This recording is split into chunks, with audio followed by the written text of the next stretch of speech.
عید میلاد النبی ہے، کیا سہانا نور ہے۔ عید میلاد النبی ہے، کیا سہانا نور ہے، اور آ گیا وہ نور والا جس کا سارا نور ہے۔ ایک شاعر نے دو چار جملے کہے تھے اور اس نے مسلمانوں کی ترجمانی کی تھی۔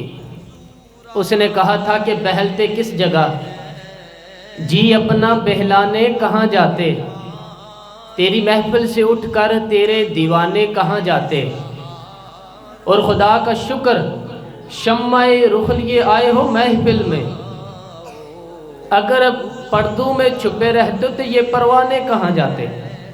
خدا کا شکر ہے شمع رخ لیے آئے ہو محفل میں، اگر پردوں میں ہی چھپے رہتے تو پروانے کہاں جاتے، اور خدا آباد رکھے سلسلہ یہ تیری نسبت کا، آمین تو کہہ دیں۔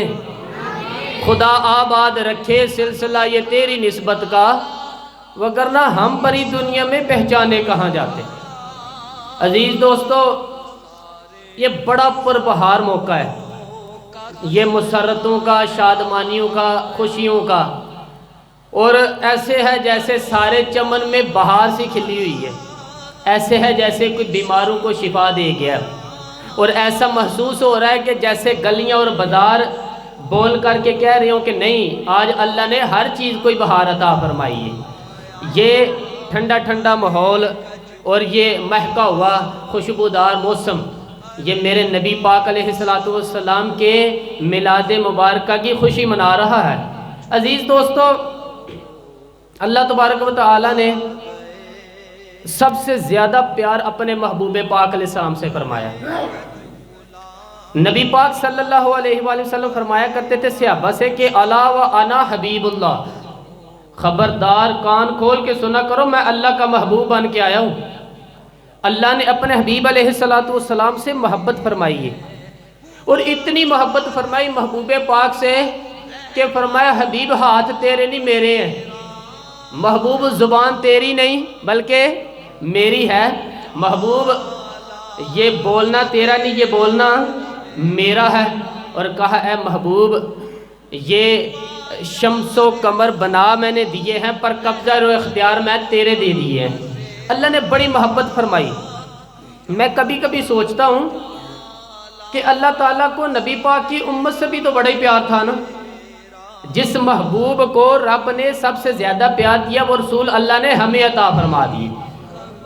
اتنی بڑی خوش قسمتی کہ جس سے اللہ نے اتنا پیار کیا وہ محبوب اللہ نے ہمیں عطا فرمائے۔ تاریخ عالم میں دو چیزیں ہوتی ہیں، ایک شور ہوتا ہے فلاں کام ہونے والا ہے، ہونے والا ہے، ہونے والا ہے، عید آنے والی ہے، عید آنے والی ہے، کپڑے لے آؤ، درزی کے پاس پہنچو، جوتوں والے کی دکان میں بر وقت جاؤ، کام ہونے والا ہے۔ ایک شور ہوتا ہے کہ ہونے والا ہے، اور ایک پھر ذکر یہ ہوتا ہے کہ کام ہو گیا ہے۔ اب مسئلہ حل، حضرت آدم سے لے کر جناب عیسیٰ علیہ السلام تک اب سارے انبیاء کو پڑھ لیں، وہ سارے یہی کہتے رہے ہیں کہ اللہ کے رسول آنے والے ہیں، اللہ کے رسول آنے والے ہیں، وہ آنے والے ہیں، بس فرق اتنا ہے، وہ کہا کرتے تھے کہ آنے والے ہیں اور ہم کہہ رہے ہیں کہ آگے ہیں۔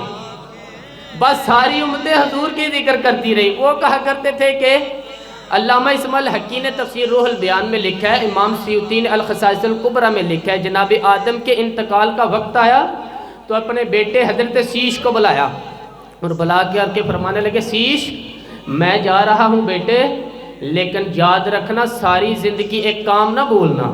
تو حضرت آدم کے صاحبزادے حضرت شیش عرض کرنے لگے ابا جی وہ کون سا؟ کہنے لگے ہر وقت ہر روز اللہ کے آخری نبی پر درود و سلام پڑھتے رہنا۔ وہ تو انہوں نے کہا کہ والد کرامی وہ کون ہے؟ تو حضرت آدم کہنے لگے جب اللہ کریم نے میرے اندر روح پھونکی تھی نا تو میں نے جنت کے درخت اور پتوں پر لکھ کے دیکھا تھا لا الہ الا اللہ محمد الرسول اللہ صلی اللہ۔ ہر پیغمبر نے، ہر رسول نے